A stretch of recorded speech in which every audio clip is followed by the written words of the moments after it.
ชีวิตคนเฮานี่มันสิยืนยาวเพราะสำใดฝ่าวหาความสุขใส่ตัวเองสิบ่ดีกว่าบ่คือโตเฮ็ดแต่เวียกแต่งานจักหน่อยก็ป่วยตายถิ่มซื่อๆบัดตายไปเอาหยังไปนำก็บ่ได้ดอกเสี่ยวก็แม่นอยู่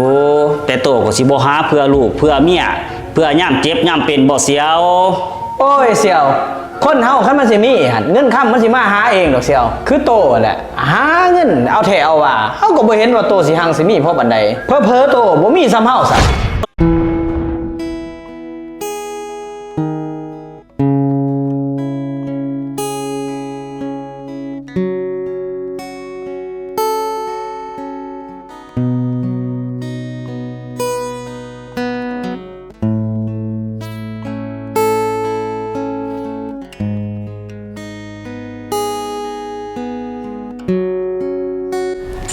ก็ไปนี่เงินเดือนจะเด้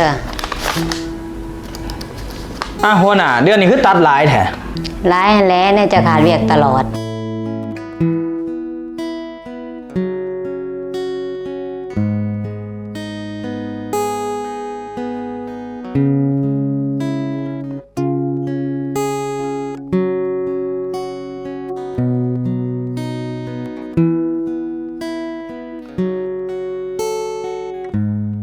เอาเต็มที่เราเด้อมื้อนี้เด้อเฮาเลี้ยงเองเป็นเจ้ามือเองเงินเดือนออกมื้อนี้โหเงินเดือนออกบ่ไอ้ไผแม่นกระสั่นกับคนนี่ตี้เงินโอ้ยสิยากหยังซ้ำเงินเอาหลายปานใดหลายแสนแล้วเนาะเอาเบิดนี่เนาะโอเคขอบใจเด้อไอ้ไผบ่เป็นหยังสบายโอ้ยซ้ำนั้นหั่นคนแข่งเพิ่นมาลนดอกเสียไผเสียยางโอ้ยมาก็ไอ้ไผ่อ้ายกว่านี้บ่เคยผิดหวังนะโอ้เว้าถูกใจเว้ยเอายกพี่จะได้ดีไอ้ไผนี่6 โมงแล้วยังบ่ทันเลิกหัวหน้าเซโดโนเตอร์ยังบ่ทันให้เลิกบ่เบิ่งโทรหาเพิ่นก่อนอีตานี่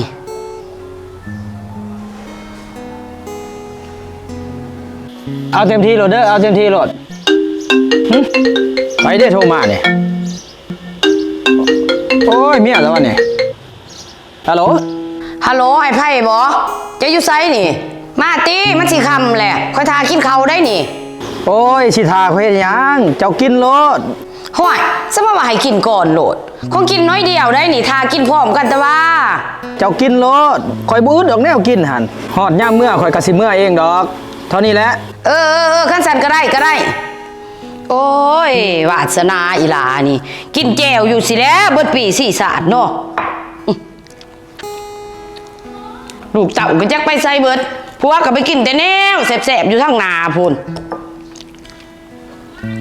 บัดเงินเดือนเงินดาวมันจงให้เมียอยู่บ่เด้ผัวก็ได้เนาะ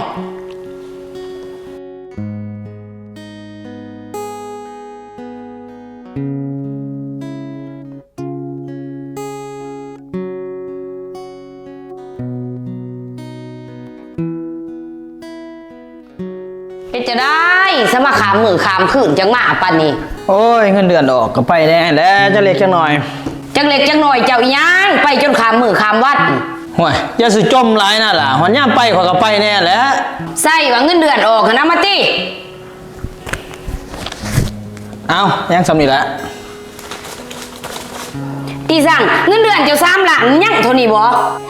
ก็ยังสำไรก็ใส่สำนั่นนั่นแหละจังไดมันสิพ่อค่าน้ำค่าไฟค่าเฮียนลูกเจ้าอีกกินยาแต่ละมื้อหั่นเด้เข้ากระสอบนึงสิเข้าล้านแล้วเอาเจ้าก็สิใส่แต่เงินข่อยหั่นบ่บัดเงินเดือนเจ้าหั่นเด้โอ้ยเงินเดือนข่อยก็ใส่ในครอบครัวนํกันนี่แหละมันสิพ่อซะบ่ข่อยก็หวังว่าสิได้เงินนำเจ้าโพเต็มบิดเต็มหน่วยโพสิได้ซอยกันซ้ำนี่มันสิพ่อซะบ่ห่วยบ่พ่อก็ให้มันพ่อแหละเนาะเอาซ้ำนี่ละก่อนสิไปนอนก่อนเอ้าจะไปเวียกซะบ่บ่ข่อยเมื่อยข่อยสิไปนอนโอ้ยเนาะเจ้าหน่อยเจ้าของเซโดโนเตอร์ขายงานน้ำดื่มขายงานน้ำแข็งเขาก็ไล่เจ้าออกดอกบ่ได้ไปเจอทั้งไหนแต่ว่ามื้อนี้กับไปเห็นแล้วโอ้ยไปคู่มือคู่เว้นเอ้าสบายดีพ่อเสี่ยวจ้อยสบายดีนั่งไปจะได้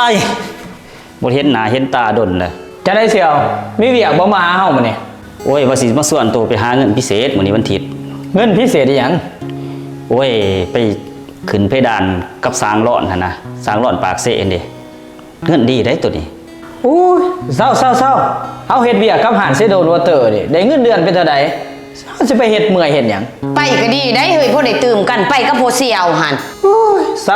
าวันเสาร์อาทิตย์ก็ให้ค่อยพักผ่อนแน่เห็นว่าก็ได้ แต่ว่าเขาไล่เงินให้โอเคอยู่ได้มันก็พอได้ตื่มเงินเดือนโตแต่ว่าเสียว บ่เฮาบ่ไปมื้อนี้เฮาสิไปหาหลอกกินเหล้ากับบัก2ซิมบ่ โอ้ยเสียวเอ้ยโตสิกินหลายเหล้าเบียร์หั่นมันบ่ดีต่อสุขภาพ แล้วก็เปลืองเงินเปลืองค่ำอีกช่วงนี้เฮายังหนุ่มยังแน่นหั่นหาได้คาราเฝ้าหาจนให้เฮาเฒ่าเฮาแก่ไปกว่านี้นี่หายากได้เสียว จอยเอ้ยคนเฮาเกิดมาศาสตร์เดียวนี่ก็หาความสุขใส่ตัวเองแต่ว่า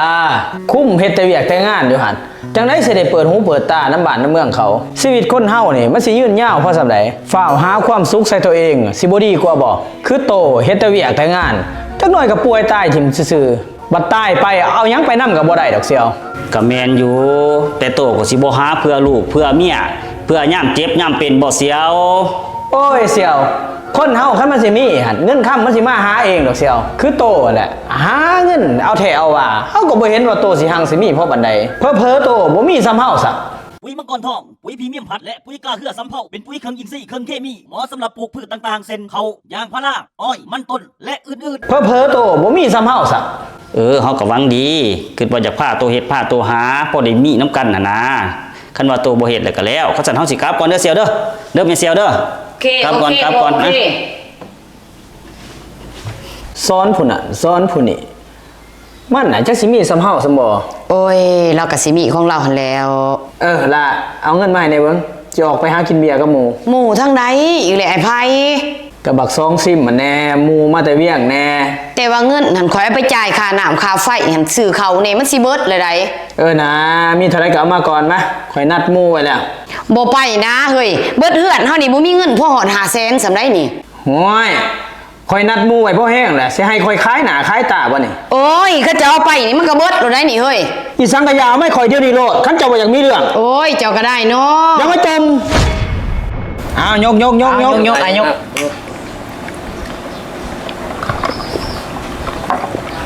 เอาเต็มที่โลดมาเนี่ยบินออกมานี่มีเท่าไรไอ้รับผิดชอบเองเบิด โอ้สิว่าให้น้องซอยเด้อว่าอ้ายบ่ได้ก็สิมีแต่อ้ายผู้เดียว โอ้ยของซ้ำนี่บ่ให้ฮอดมือน้องมือนุงดอก โอ้สุดยอดอ้ายยอมรับใจเจ้าอีดี มีหยังก็กินน้ำกันเต็มที่โลดนะเมียโทรมาบ่หาผัวมันดอกนายกยก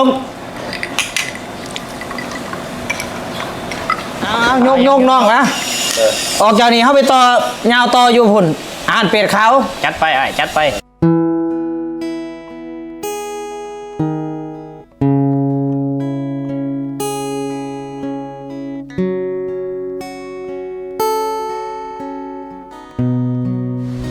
ไปใส่กันเบิดคือเห็นมีไผ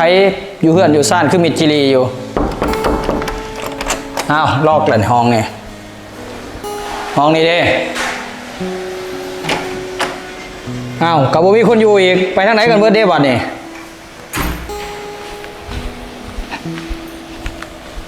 ไปทางไหนเบิด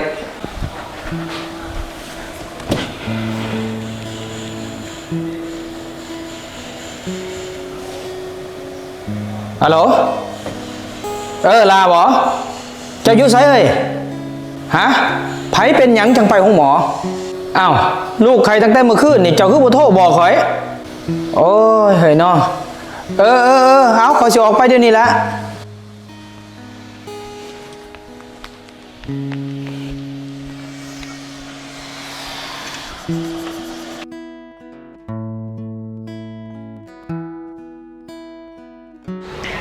เบิ่งมันถ่าในเด้อเฮาสิออกไปเอาบินยาน้ำหมอเด้อ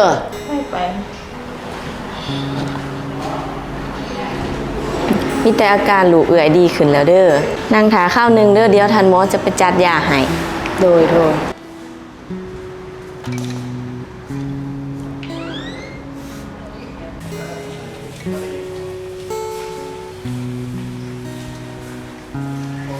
เป็นจะได้เฮ้ยไอ้นางเป็นจะได้ไหนเฮ้ย ใครแน่เลยเด้ข่อยโทรหาเจ้าจังไดเจ้าก็บ่รับจะไปเฮ็ดจังไดอยู่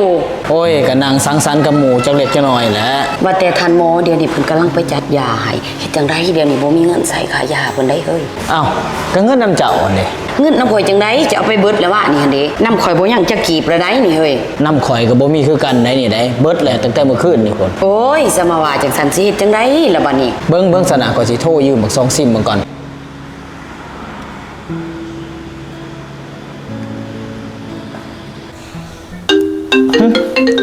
ไผโทรมา โลว่าจะได้ไผ โอ้ยอยากขอความช่วยเหลือน้ำหนองนี่แหละพอดีลูกอ้ายเขาหมอ อยากขอยืมเงินน้ำน้อง โอ้น้องบ่มีหรอกอ้าย เอ้าคือว่าเงินเดือนกำลังออกเมื่อกี้นี่ โอ้ก็แม่นอยู่ว่าเงินเดือนพวกออก แต่น้องก็สิพาลูกพาเมียไปเที่ยวหั่นเด้เอาเท่านี้แหละอ้ายเท่านี้แหละ โอ้อาศัยกับบ่ได้เนาะเบิ่งโทรใส่หมอบุญตาเบิ่ง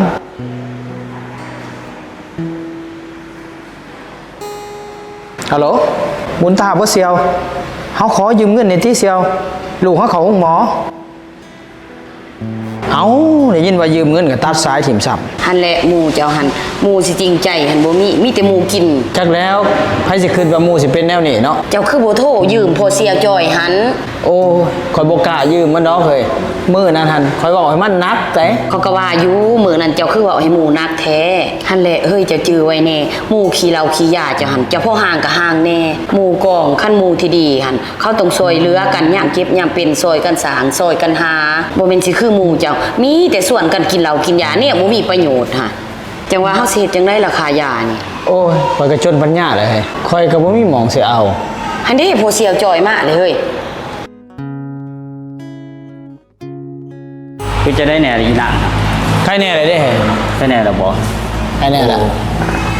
จะได้โตคือหูว่าลูกเฮาเข้าห้องหมอเฮาก็บ่ทันได้บอกโทรศัพท์ โอ้ยเขาเห็นมีเสียวแล้วลงเฟซเป็นจะได้มีหยังให้ซอยอยู่บ่ โอ้ยเรื่องมีก็มีแหละเสียวแต่ว่าเฮาอยากอายโตเด้ บ่ต้องง่ายดอกมีหยังก็บอกมาโลด ว่าสิขอยืมเงินโตแหละเฮาก็บ่มีเงินจักดีสิให้ค่ายานี่ โอ้ยกันเรื่องน่ะมันบ่ยากดอกเสียวเฮาสิโอนให้เด้อมันสิเก่าแต่ว่า มันสิเก่าจ้ะ สำราญหนึงนี่พออยู่บ่ พ่ออยู่จ้ะหลานน่ะ โอนไปแล้วเด้อ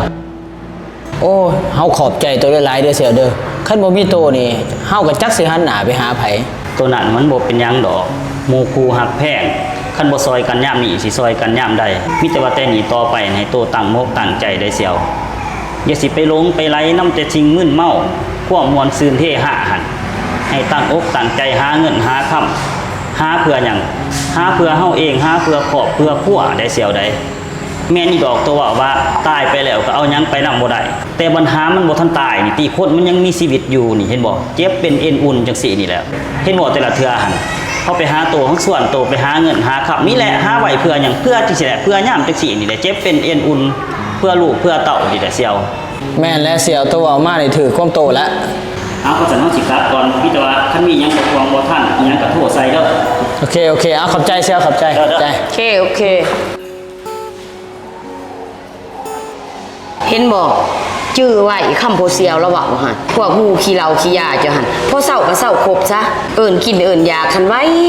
บัดยามเจ็บยามเป็นหั่นเอิ้นหามีแต่พวกมืดหน้า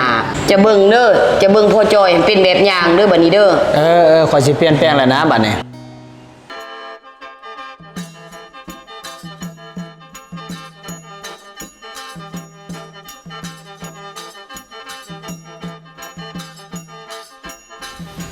สบายดีเลย สบายดี เดี๋ยวยังมาปรึกษาบริการได้เด้ โอ้ยบัดสิพาหมู่มาเจ๊หนาเจ๊ตายเลยเจ๊เบิดต้นเบิดโตแล้วนี่แหละ เสื้อนางถาได้เด้อ เจ้า อยากเจ๊ตัวได้เด้แน่เนาะ เจ้าสิเจ๊ตัวไรแน่เฮ้ย เอาอุจจาระแมงวันนี่ออก แล้วก็ตัดดังนี่ออกแน่มันคมเกินไป แล้วก็ตอขาตอแขงนี่ให้มันสูงขึ้น นุ่มเด้ซะเอานี่จะบ่ออกบ่มันใหญ่เกินเลยได้หั่น แม่นแน่เนาะนบนี่ก็เอาออก เสริมไขมันอยู่หน้าท้องนี่น้อยนึง เอ้าสาวนี่ไผสิมาเสริมหน้าท้องส่วนหลายเขามีแต่เอาออกได้ โอ้ยผัวเขามาคนมีหน้าท้องเวลานอนน้ำกันมันจึงแหนมอันปันดีเฮ็ดจังได้ก็เฮ็ดบ่แต่ออกมาให้มันงาม ที่เอ่ยเบามาทางหารเฮานี่ก็เฮ็ดให้ได้เมิดแต่ทางศูนย์ความงามเซนี่สปานี่เฮาอยากแนะนำให้เอื้อยหันรักษาเกี่ยวกับพวกผิวหนาแต่น้องเบิ่งหนังหนาเอื้อยแล้วนี่แม่นต้องได้ฉีดพวกโบท็อกซ์เขาเพราะว่ามันจะปรับกรอบหนาเอื้อยนะแล้วก็สีดข้างออก เพราะว่าโรงงานเฮามันก็มีได้บริการทั้งสีด โบท็อกซ์ฉีดฟิลเลอร์แล้วก็ปัวซิ้วปัวฝ้าแล้วรักษาพวกฝ้าพวกเม่นจุดด่างดำต่างๆนอกนั้นยังสิมีเลเซอร์แบบทั่วร่างกายกำจัดขนเพราะว่าเบิ่งเอื่อยหันคือสิขนนักหลายอยู่คือซ้ำปลาลงดิบผุนบ่จัก หยุดอย่าเบาร้ายเฮ็ดหยังเฮ็ดโดดนะแต่มันงามนี่เฮ็ดโดด ก็สั่นเลเซอร์เอื่อยขึ้นเทิงเลยเด้อ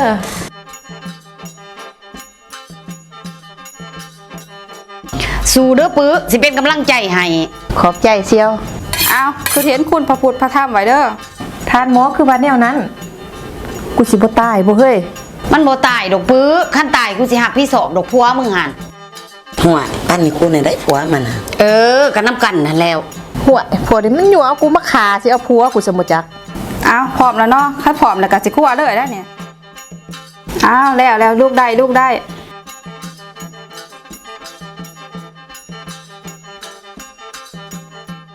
เป็นจังได๋เฮ้ยเฮางามอยู่บ่ โอเคเฮ้ยอุจจาระแมงวันก็ออกแล้ว ดังก็แม่กว่าเก่านุ่มก็น้อยกว่าเก่า มีแต่ท้องใหญ่ขึ้นสูงกว่าเก่าอีกหลายหัน แม่นบ่สูงกว่าเก่าหรือบ่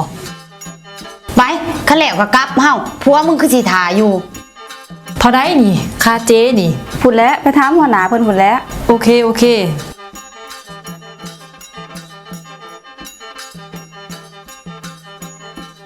เป็นจังไดเอื่อยสมใจเด้อบ่ โอ้ถือใจคักศูนย์ความงามเซนนิสปาเจ้านี่ เด้คันเอื่อยพอใจน้องก็ดีใจ ว่าแต่เท่าใดนี่ค่าเจค่าแป้งนี่ โอ้ตัวราคานี่เอื่อยเอาผัวมานำอยู่บ่ บ่แล้วว่าสิเซอร์ไพรส์ผัวได้นี่ ถ้าเราบ่ได้เอาผัวมานำนี่มันก็เสียแพงแน่ เท่าใดล่ะ 10 ล้านพุ่นใดแต่ว่าช่วงนี้นี่ทางหารเฮานี่ทุกบริการแม่นลด50%เลย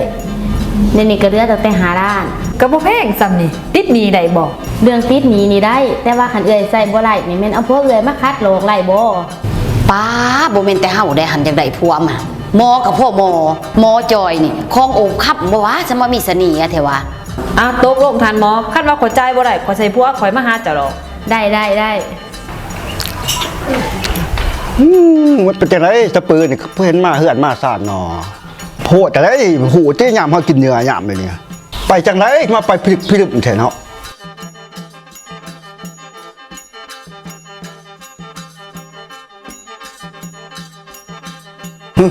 มันไผมาคือขยดเมียเฮามาเอาสบายดีมาหาไผน้อ ก็มานี่แหละ เจ้ามาหาไผมาหาจะปือบ่จะปือบ่อยู่แล้วฮะ ห่วยไอ้จอยเจ้าบ่จื้อข่อยบ่นี่ ขอโทษเลยบ่จือเจ้ามันไผน้อก ระปึงปื้อเมียเจ้านี่เด้ โอ้ยสิมาเว้าหยอกหลายเมียไปบ่สิงามปานนี้ อีห่าเจ้าบ่จื้อข่อยดีบ่ไอ้จอยโพดหรอข่อยไปยุกเครื่องมาใหม่นี่ไปลองในห้องปะ เจ้าอย่ามาตัวเฮ็ดข่อยบ่ลงกลจะหรอกจะบ่มันเมียข่อย โอ้ยไอ้จอยก็ข่อยนี่นะข่อยจะสิให้ข่อยเฮ็ดจังได๋เจ้าจังสิเชื่อบ่ข่อยเป็นข่อย เอ้าเจ้าก็เป็นเจ้าบ่แม่นเจ้าจังบ่นี่ ความหมายว่าเฮ็ดจังได๋เจ้าจังสิเชื่อว่าข่อยนี่เป็นปึงปื้อ ปึงปื้อเมียข่อยหันมีอุจจาระแมงวันอยู่นี่ ข่อยปาดออไอ้จอยนี่อุจจาระแมงวันที่จะเว้านี่ โอ้แม่นอีดีแล้วนี่อุจจาระแมงวันตัวนี้แม่นเจ้าอีดีบ่นี่ บ่แม่นเจ้านี่ข่อย สิข่อยจังไหนหันมันบ่แม่นข่อยพี่ข่อยอันนั้นมันเจ้า เอ้าสิเจ้าจังได๋อันนี้ข่อยนะนี่ข่อยพูนเจ้าพูน สรุปแล้วนี่ปึงปื้อแล้วนี่ แม่น ไปเข้าห้องกันจะสิลองของใหม่ ไป เปลี่ยนบ่ได้หาเปลี่ยนหน้าได้10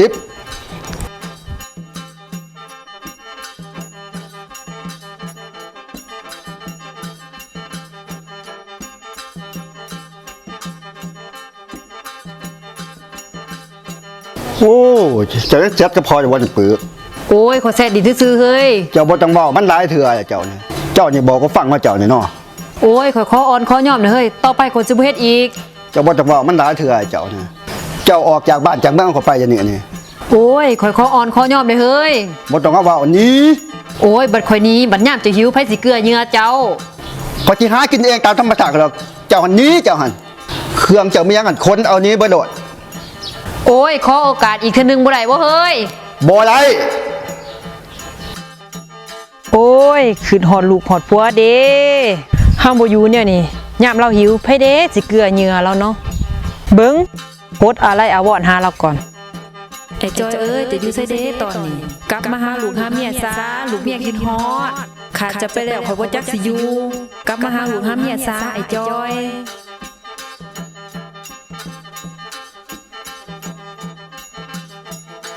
ไปจังไรเซียว ห่วยก็มีเวียกแต่ว่าจังมาหาเนาะ เอานั่ง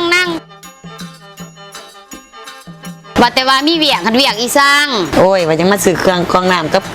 โรงงานน้ำแข็ง เอาก็เลยของตู่ก็มีแล้ว เฮาว่าอยากขยายสาขามีตัวใหม่ๆมาบ่แนะนำให้แน่ติล่ะ ก็มีหลายอยู่เซียวว่าแต่ตัวหันสิมักขนาดใดอยากไรตรงการขนาดใดตัวเก่าตัวหันมันจักต้นขนมงานน้ำแข็งนี่มันมีหน่อยสุดขนาด1ต้นแล้วก็2ต้นอันทั้งบริษัทเท่านี้มีจนหอดขนาด30ต้น40ต้นพุ่นใดตัวมักแบบใดระบบเซฟตี้ก็มีระบบพรก็มีทางงานเฮามีระบบพรนำเด้อตัวสิสนใจเครื่องซ้ำ2ต้นบ่หรือ5ต้นคันว่าสนใจซ้ำ5ต้น2ต้นทั้งหานเฮามีพร้อมส่งเลยคันว่า30ต้น40ต้นขึ้นไปลูกค้าตรงไหนมัดจำประมาณ3เดือนขึ้นไปเด้อนอกจากตัวใหญ่แล้วก็ยังมีตัวหน่อยมันมีแบบตัวใส่ขั้วเฮือนหันมันเป็นระบบ RO ใส่แบบทันสมัยคือกันตัวนี้มันมีราคาแบบ7,000ก็มี15,000ก็มีตัว15,000นี่เฮาถือว่าเฮากินได้2-3ครอบครัวพุ่นใดคันว่ามีหมูมีกล่องแนะนำเขาในเด้อช่วงนี้เฮาโปรช่วงปีใหม่เด้อให้มีส่วนลดให้ลูกค้าอยู่ ตัวนี้เฮาสิแนะนำให้เซียวเฮ้ยตัวเห็นบ่สะปื้อเมียถ้าจอยเพิ่นโพสต์ลงเพจ ยังแล้วเฮ้ยโพสต์ว่าจังไดฮะ โพสต์ว่าอยากให้ผัวหันกลับมาเฮือนมาซ่านหาลูกหาเมีย ตายเท่าอันนี้บ่แม่นทีมลูกทีมเมียไปทั่วทิพย์ทั่วแดนบ่จัก ก็สิแม่นนั่นแหละเบิ่งตามเมียมันโพสต์นี่ ตายบักจอยซะมาเป็นคนแนวนี่เบิ่งกูสิโทรถามมันเบิ่ง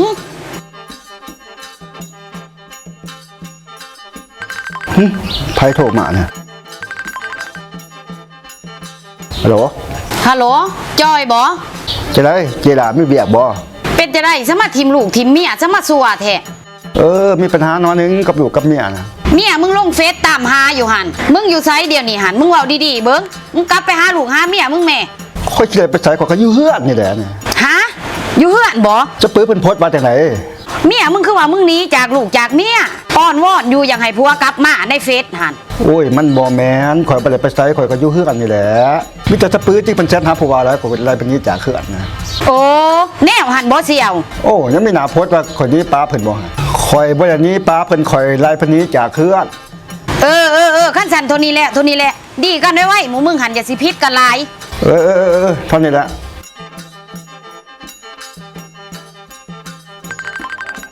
ไผโทรมาอีกแล้วโอ้บักตุ้ยจะได้ตุ้ยกูเจ็บไปใช้กูอยู่เฮือนนี่แหละกูบ่อย่างนี้จากมันกูไล่มันหนีจำไมมันเป็นบ้ากูไล่มันหนีมันก็โพสต์ว่ากูหนีจากมันกูอยู่เฮือนนี่แหละเท่านี้แหละโอ้ตายกูเลยกลายเป็นคนสัวทีเนี่ยเนาะ